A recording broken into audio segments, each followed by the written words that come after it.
want to be a psychologist. Oh, what's your name? Debbie. My name is Debbie, and I'm going to be. Go ahead. My name is Debbie, and I'm going to be a psychologist. I love that for you. Go ahead. My name is Dalia, and I want to be an orthodontist. I'm going to be. I'm going to be an orthodontist. I love that for you. Come on, let's go. My name is Jason. I'm going to be a construction engineer. A construction engineer. I love that for you. I don't know yet. Go ahead. My name is. My name is Sydney, and I don't know I'm yet. still figuring it out. I'm still figuring it out. Right. Because one of the things, this is great, because what Arthur said, one of the greatest tips that I can take away from this is to know yourself. And once you know who you are, stand in it. It's called knowing your worth. So if you don't know yet, I don't know yet. Don't let anybody make you feel bad for not knowing. If you already know, stand in that. But be confident wherever you find yourself. Take your confidence with you, because he gave a tremendous example by saying, because he knew what he had, he was able to stand in it and negotiate with them about what he wanted. So once you know who you are and what you are, nobody can make you feel bad about knowing yet. Oh, I'm still figuring it out, and that's okay. All right? Or I want to do this, right? And that's great. So wherever you find yourself, be confident in who you are, so nobody can knock you off your square. Make sense? If you hear me say, I hear you. All right. So turning your major into your career.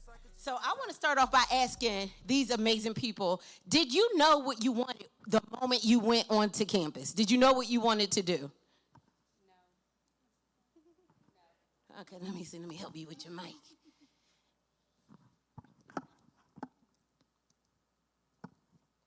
Is yours on? Okay, everybody else mic on? Okay, all right. To answer that question, no, I didn't. You didn't? No. So how did you feel when you first started college?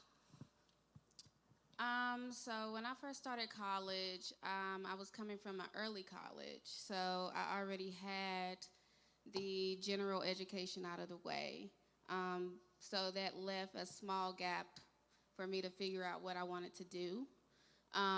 So I just tried to network and make sure I expanded my horizons to see what path was available for me, and what I fell into was social work, because I Okay. like to help people.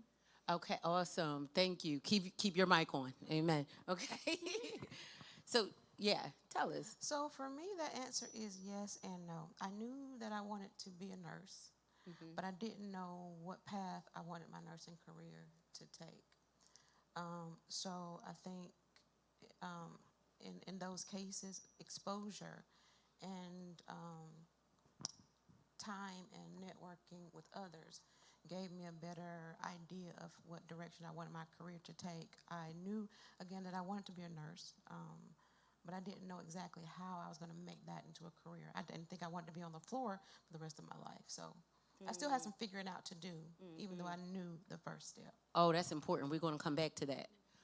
Tell us about yourself, Joan. I did not know, actually. It actually took me a few years to figure it out.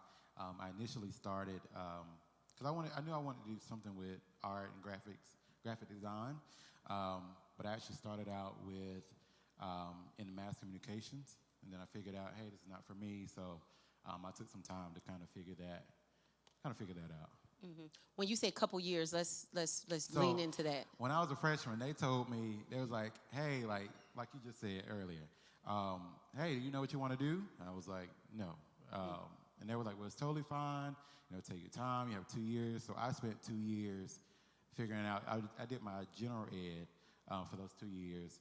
And then after that, the end of that second year, I think that's when I finally declared my major. Your major. Okay, so going into Yeah. your junior year. Yeah. Okay, so you took about 2 years for you to figure it out. I did, yeah. A little bit. Okay. And mind you, Joanne created this graphic up here, which is amazing. Okay. Yeah. Thank So you, give thank it up you. for him for that. It's amazing. Thank you. You're welcome. Yeah, let me first say thank you all for allowing me to be here and engage in this meaningful conversation.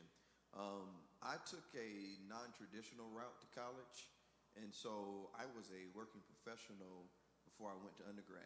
Actually, because I was working, I almost didn't go to college because I ended up losing money. I was making six figures by the time I was 19. Wow. And so to go to undergrad and then switch from eating steak on Monday to bologna sandwich and living in the dorm was a drastic change. And so when I got to college, I absolutely knew what I wanted to do, and made some mistakes along the way, but yeah, I kind of knew what I wanted to do. Okay, I need to know. I'm invested now. Please tell us a little bit more about your what you want, what it is that you wanted to do. So before I went to college, like I said, I was working. I was working for an oil company. It's actually at the time, it was the 12th largest private company in the state of North Carolina. And they had expanded the department, and I started leading one that worked my way up. And I was tired of working for other people. And so I felt like I had a skill set and strengths and leadership. At a very young age, I knew how to communicate and have executive presence. And so I decided that I was going to be an entrepreneur of sorts and be a business professional. And I didn't know exactly what I wanted to do, as far as like, I can't say, oh, I'm going to open up a restaurant or this, that, and the other. But I knew I wanted to strengthen my business skills and wanted to major in business. That's how I took the question. Did you know what you wanted to major in? So, yeah. Yeah. Okay. Thank you for sharing. And so what steps did you take in college to prepare you for your career field? Okay. Yes. So like I stated before, I went to early college. So I started in high school. And while I was at early college, I was able to gain college credits to transfer to college. So by the time that my credits transferred, I was established as a junior when I went to college. Wow. So during that time, it was a small amount of time. I had about 2 years left to find out what I wanted to do. But one thing that I did do was to network. I also applied for scholarships, and that opened the door for me to go to scholarship conferences and network with all of the people, and then also just basically joining organizations and things of that nature to kind of know what I wanted to do. Okay, thank you. And what steps did you take? Because you mentioned a good point, and we'll transition here too. And then you, in the middle, you could probably relate to something that she said here too. Because one thing that you mentioned is that you wanted to be a nurse, you knew that, but nursing itself is a huge career path. There's pediatric nursing, there's geriatric nursing, there's emergency room. There's so many different facets. Then there's nursing on the administrative end. Anesthesias, it's so vast and so broad that sometimes you can know what even the young man who wants to do track, he could want to do you want to do long distance? Do you want to do sprint? So even though you get to know or you understand what you want to do, you still have to dive in a little bit more to see what you want. So what helped you make your decision? Well, what helped me make that decision was practice. Okay. After I graduated. So my steps in college were very simple. I had to get into the nursing program, so I had to dedicate my energy, my time, and learning to make sure that I was, because the field was competitive at Winston-Salem State at that time. So we had to, have the grades or master the curriculum to even be admitted into nursing school, because even though you were admitted to the school, it doesn't mean you were necessarily admitted into the nursing program.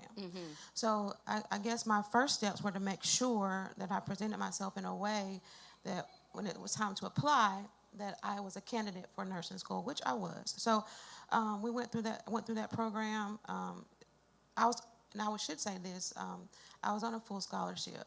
So I didn't have to spend for me, I didn't have to spend a lot of time trying to figure out the finances, which is a challenge for some people. So my steps were to take advantage of that opportunity and delve into the science of what I was doing to make sure that I was prepared for the career and that I was able to pass these boards because I was not going to go through all of this and then, be held back by a state test.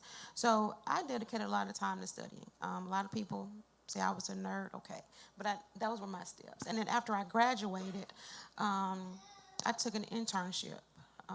That's important. Yeah, I took an internship, and it gave me opportunity at Moses Cone Hospital to experience different fields of nursing. I did oncology, med-surg, OBGYN. I did all of that. And I still didn't end up in any of those fields. I ended up in dialysis, of all things. And then my field, after all of that, I still expanded more, and then I became a nurse practitioner. So there's so many other things that, in that journey, it started with nursing, but as you expose yourself, as you become more involved in the career, there's growth, there's opportunity. So my steps included looking for different opportunities, finding out what it is I really wanted to do, and then taking advantage of those opportunities. That makes sense. So she said exposure, study, internships, things of that nature were helpful in steps that she took to prepare for her field. What about you? Because graphic design can be different. So go ahead, tell us about some of the steps you took. Absolutely. So before I started college, I already had the desire to do graphic design. I just didn't know exactly what they looked like in school, like what the degree was. I knew I was looking for it, but I didn't know exactly, how to pursue it. But I already had the skill set. Of course, it was developing, it was growing. But what I ended up doing, as I went into college, after those 2 years, I ended up, going into studio art, which, graphic design is under that branch. So we had to learn basically how to draw, paint, all that good stuff, in order to basically, get a degree. So. Okay. So yeah. Yeah. Thank you for that. And what about you, young man? So what steps did you take to prepare for your career field? While I was in college or after college? I would say while you were in college, what steps did you take to prepare you for your career field? I want to say a couple of things. One, but I'm going to make it short. I've heard the other panelists pretty much say, at least from what I'm hearing, is one, when you're young, you shouldn't be afraid to pivot or take chances on yourself. Maybe explore things while you're in school that you may not know that you had an interest in, particularly if you say nursing. And my sister here has landed in dialysis, but it sounds like she's been in a number of areas of specialties. And so I think that's true in all of our case. For me, while I was in college, I was very fortunate to do a good job of creating both vertical and horizontal relationships. And that just exposed me to so many different tracks and pathways. So even though I've never really considered myself a outgoing type of person, I still engage with everybody on campus. And that created opportunities. People just kind of let you know what was going on. When their clubs had special guests or industry experts coming in. And when I say everybody on campus, I mean from the students from every university I've been to. I've had the president's number, except for Duke. So Chapel Hill and every other college, I've known the chancellors there, and so that's kind of what I've done, is just treat people fairly and network. Yes, and network. So I think one of the things to mention is that it's important, honestly, to some part, get a mentor. When he talked about horizontal and vertical relationships, you want people that know more than you, right? Not just your peers, but you want to get around people who know more than you in the area that you're going into so that they can help keep you on the right track. You also said it as well, but I think you said that too. And just very plainly, if the young man wants to run track, you're gonna run with people. Don't just try to run with people you can beat. No, you want to run with people that run faster than you so that they can challenge you to be faster, to be better. So if the young lady that wants to do criminal justice, she's going to she wants a mentor or somebody who's been a lawyer or who's great at that. So you try to find that kind of person to link up with this, just like anybody else, right? And so the last thing I wanted to ask is, number one, what are all your professions right now? When you went to school and finally decided what you wanted to do, that major that you selected, is that currently your career right now? I would say yes. Well, kind of. So when I finally finished school, I graduated with a bachelor's in sociology with a concentration in criminology. And then I minored in social work. And then I took some time to establish the field, to get to, spread my wings and learn the different fields. I went into therapy, psychotherapy, adolescent therapy, foster care. I went into working alongside of a clinician, diagnosing children, working with families, and now I'm in medical social work. So I would say, it did help, but during that time, I also had to go back and get my master's because that's where, the money is. Where the money resides. That's where the money resides. So yes, it did. I am in my field. Yes. Yes. Okay. And and same for you. I guess you are in your field. Okay. Yeah, I am in my field. I took different paths. Been in clinical leadership. Not always on the floor, but now I'm a nurse practitioner. Okay. So, yeah. And are you in your field? I actually am. So I am a graphic designer. I design for my church. I design for myself, of course, through my own personal business. But as well, I am an art teacher. Really? Yes. Okay. So, yeah, definitely in my field. And what about you? Yeah, absolutely. I'm in my field. I'm the executive director for a nonprofit organization, and I do consulting, helping small businesses, nonprofits, churches establish their organization and strengthen their teams.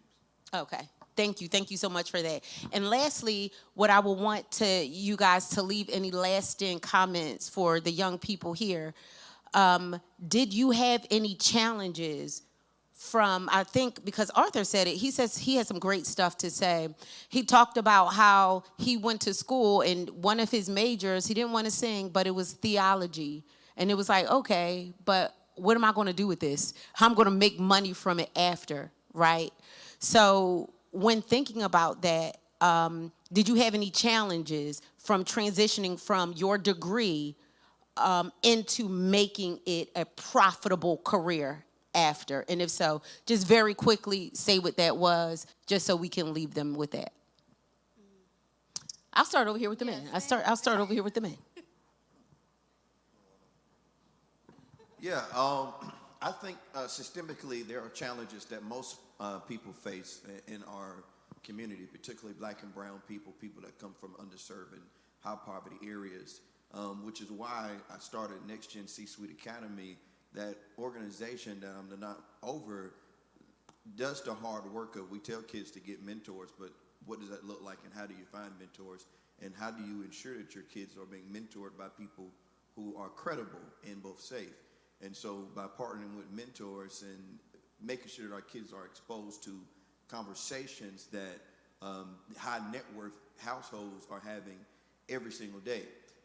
I expose students every day to how trading is actually done, and not from YouTube University, but from financial professors.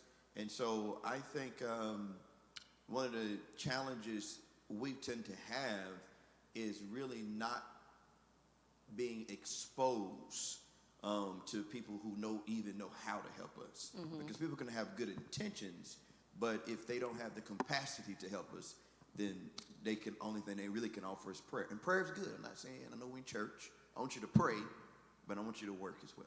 Right? That's good. Yes. Go ahead. So I would definitely say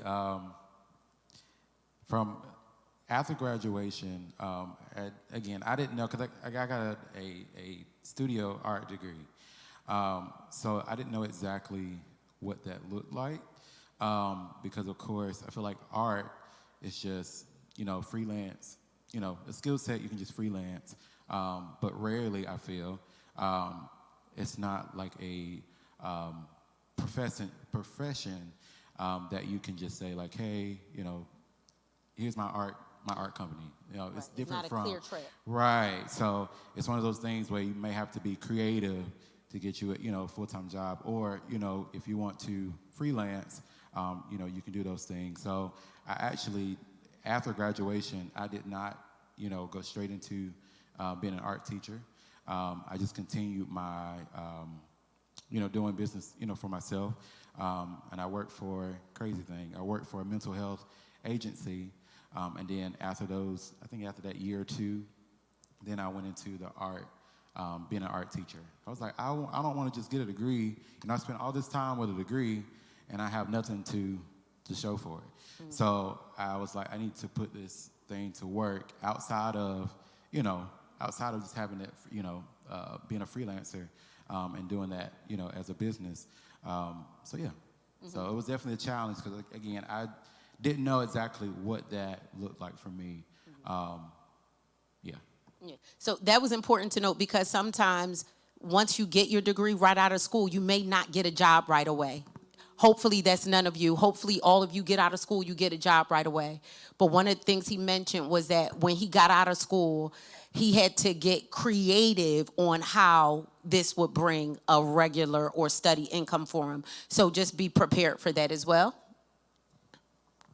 So I graduated, and I'll just leave this with you. Graduation is the completion of a chapter, but it's not the end. There's still a lot of growth, even after you graduate from college. And I learned that the hard way. I was making money, but I didn't know how to appropriate my money. So I went and got the nicest apartment. I went and got all the nice things, and I was just not ready to manage my money. And so that created a lot of chaos for me initially. So I was able to get a job, but there was still a lot of growth internally that came with the responsibility of managing money, or the responsibility of being in the workforce, and the responsibility of having to do things on your own that maybe someone else was doing for you prior. So my admonishment was, you may get a job right after, but did you take the time to invest in not only your college degree, but how do I manage life after college? And that would be my tip, because if not, you'll get out, and I know people that got out of college started making money and just wrecked their lives. So that would be my admonishment to you. Even if you get a job when you get out, there's some people that, like me, you can go straight into your career, but are you can you manage your money to manage what you're about to walk into? Can you manage your money, right? And I think Arthur talked about that too.